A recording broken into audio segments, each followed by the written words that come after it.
আপনি জানেন যে ডোনেশন ফাউন্ডেশনের পক্ষ থেকে মোবাইল সার্ভিসিং প্রশিক্ষণ আমরা দিয়েছিলাম এবং প্রতিটা ব্যাচে আমরা 2 মাস করে প্রশিক্ষণ দিই। প্রায় 40 জন প্রশিক্ষণার্থী এতে অংশগ্রহণ করে এবং অভিজ্ঞ প্রশিক্ষক দিয়ে প্রশিক্ষণটা দেওয়াই আমরা।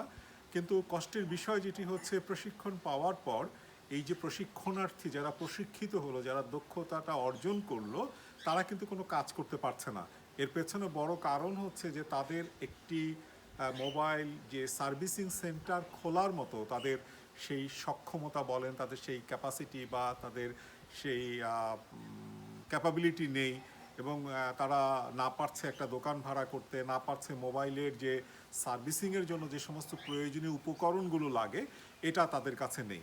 তা আমরা যদি কোনো প্রতিষ্ঠান বা কোনো সাদা মনের মানুষ এগিয়ে আসেন, এই যে দরিদ্র পরিবার থেকে যে 40 জন তরুণ, যারা তরুণী যারা প্রশিক্ষিত হলো, তাদেরকে যদি আমরা সার্ভিসিংটা চালানোর জন্য, তাদেরকে ইনকাম জেনারেটিং অ্যাক্টিভিটিসের জন্য যদি আমরা সাহায্য করতে পারি কিছু ডিভাইস কিনে দিয়ে, এবং এটা মনিটরিং করতে পারি যে তারা এই প্রশিক্ষণটি প্রাপ্ত যারা, তারা এই প্রশিক্ষণ নিয়ে এবং এই ডিভাইসগুলোর মাধ্যমে তারা যদি আয় করতে পারে, তারা তাদের পরিবারকে সাহায্য করতে পারবে এবং তাদের লেখাপড়ার খরচটাও চালিয়ে নিতে পারবে, তারা স্বনির্ভর হবে। এক কথাই হচ্ছে আমরা দক্ষ জনশক্তি তৈরি করতে পারবো।